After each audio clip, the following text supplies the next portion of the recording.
Hello दोस्तों, इस video के साथ हम लोग तीसरे अध्याय अर्थात निर्देशांक ज्यामिति की शुरुआत करने जा रहे हैं। निर्देशांक ज्यामिति को इंग्लिश में कोऑर्डिनेट ज्योमेट्री कहा जाता है। जैसा कि आप लोग स्क्रीन पे देख रहे हैं निर्देशांक ज्यामिति। इस वीडियो में हम लोग निर्देशांक ज्यामिति के विकास के बारे में पढ़ेंगे कि आखिर निर्देशांक ज्यामिति का विकास कैसे हुआ और गणित की एक महत्वपूर्ण शाखा के रूप में विकसित हुई। और हम इसके आधार के बारे में पढ़ेंगे कि इसका क्या आधार है। तो चलो हम लोग इसके आधार के बारे में जानते हैं।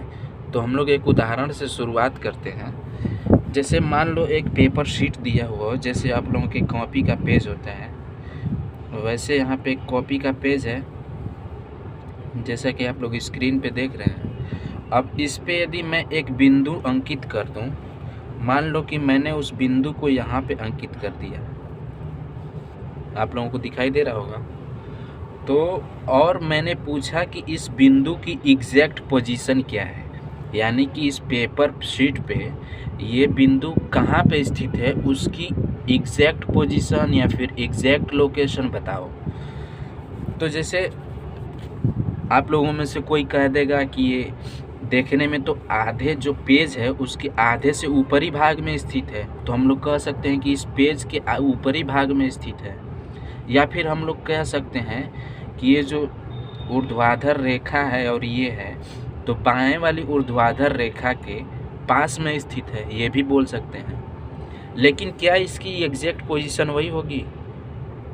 नहीं। इसकी एग्जैक्ट पोजीशन पता करने के लिए हमें दो सूचनाओं की ज़रूरत पड़ेगी, यानी इसकी एग्जैक्ट स्थिति बताने के लिए हमें दो चीज़ चाहिए, जो हम लोग बाद में पढ़ेंगे, जिसको हम लोग कहते हैं एक्स निर्देशांक और वाई निर्देशांक। तो पहले जैसे मान लो इसकी स्थिति बतानी हो, तो हम कह सकते हैं कि ये बिंदु जो है बाएं वाली लंबवत रेखा से, ये लंबवत रेखा है या फिर ऊर्ध्वाधर रेखा है, और ये दाएं वाली ऊर्ध्वाधर रेखा है, तो इसको हम लोग कह सकते हैं कि बाएं वाली ऊर्ध्वाधर रेखा से मान लो ए दूरी पर हो, और जो नीचे वाली क्षैतिज रेखा है, क्षैतिज रेखा, तो नीचे वाली क्षैतिज रेखा से बी दूरी पर है। तो जब हम लोग इसके बारे में दो सूचना दे देंगे, यानी दो सूचनाओं के बारे में इसको बता देंगे, तो ये इसकी एग्जैक्ट पोजीशन बताएगा। क्यों बताएगा? क्योंकि इससे जो बी दूरी पर होगा वो ये पॉइंट होगा, और इससे जो ए दूरी पर होगा वो यही पॉइंट होगा। इस तरह से हमें इस बिंदु की एग्जैक्ट पोजीशन बताने के लिए दो सूचनाओं की ज़रूरत पड़ी। अब देखो दूसरे उदाहरण से निर्देशांक ज्यामिति के आधार को समझने की कोशिश करते हैं। मान लो कि एक विद्यालय में ये प्रार्थना सभा में लगी हुई लाइनें हैं, जैसे कि आप लोग लगते होंगे, स्कूल जाते होंगे। तो एक छोटा सा एग्जाम्पल है कि ये जो पंक्तियाँ दी हुई है, जैसे विद्यालय में जब प्रेयर करते हैं तो पंक्ति के रूप में खड़े होते हैं, तो ये पहली पंक्ति है, दूसरी पंक्ति, इसी तरीके से 6 पंक्तियाँ हैं, और 6 पंक्ति में ये जो पोजीशन है ये विद्यार्थी खड़े हुए हैं 1 number, 2 number, 3 number, 4 number, 5 number, 6 number पे। तो मान लो कि हमें इस विद्यार्थी की लोकेशन बतानी हो, यानी कि पोजीशन बतानी हो, ये जो मैंने स्क्वायर के रूप में जिसको अंकित किया है उसकी पोजीशन हमें बतानी हो, या फिर टीचर बोले कि इस विद्यार्थी को प्रेयर कराना है, तो वो कैसे बुलाएगा इस विद्यार्थी को? तो इसको बुलाने के लिए टीचर कहेगा कि चौथी नंबर पंक्ति में जो छठा विद्यार्थी है वो प्रेयर कराने के लिए आ जाए। कहने का मतलब इसको बुलाने के लिए हमें दो सूचनाओं की ज़रूरत पड़ेगी। कौन सी? पहले तो हम लोगों की पंक्ति पता करनी होगी कि वो किस पंक्ति में खड़ा है, तो वो चौथी पंक्ति में खड़ा है। फिर उसके बाद चौथी पंक्ति में किस नंबर पे खड़ा है, तो 6 नंबर पे खड़ा है। तो इस प्रकार इसकी एग्जैक्ट पोजीशन हमें दो सूचनाओं से पता चली। यदि टीचर मान लो बोले कि छठा विद्यार्थी आ जाए, पंक्ति का छठवां विद्यार्थी, तो पंक्तियों में जो छठवां विद्यार्थी हैं वो तो ये सभी छठवें विद्यार्थी हैं, तो क्या सभी छठवें विद्यार्थी इसकी एग्जैक्ट पोजीशन बता रहा? नहीं बता रहा।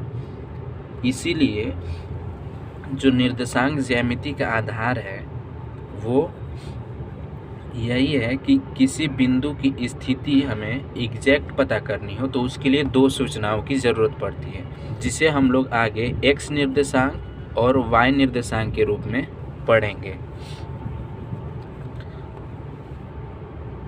तो इसी विचारधारा से यानी कि इसी आधार पर गणित की एक महत्वपूर्ण शाखा जिसका नाम है निर्देशांक ज्यामिति, उसका विकास हुआ। और इस अध्याय में हम लोग इसके बेसिक चीज़ को जानेंगे और इसका विस्तार हम लोग उच्च कक्षाओं में पढ़ेंगे। जब आगे आप लोग 10वीं 11वीं 12वीं पढ़ेंगे तो इसके विस्तार से हम लोग इसके बारे में जानेंगे।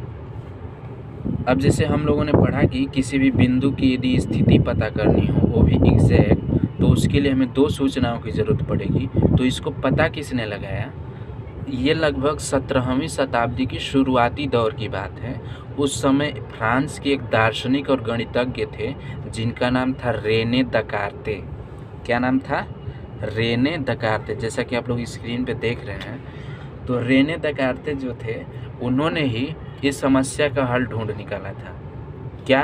कि कोई भी बिंदु होगी या फिर कोई भी वस्तु होगी, उसकी स्थिति हमें एग्जैक्ट पता करनी हो तो उसके लिए हमें दो सूचनाओं की ज़रूरत पड़ेगी। इसी से निर्देशांक ज्यामिति विकसित हुई थी। उन्हीं के सम्मान में रेने दकार्ते जी थे, उन्हीं के सम्मान में एक तल में स्थित किसी बिंदु की स्थिति का निर्धारण करने में जो पद्धति प्रयुक्त होने लगी उसका नाम कार्तीय पद्धति यानी कार्टेशियन सिस्टम रखा गया। तो इस वीडियो में हम लोग इतना ही जानेंगे। अगले वीडियो में हम लोग इसकी बेसिक अवधारणाओं को पढ़ेंगे। तब तक के लिए थैंक यू।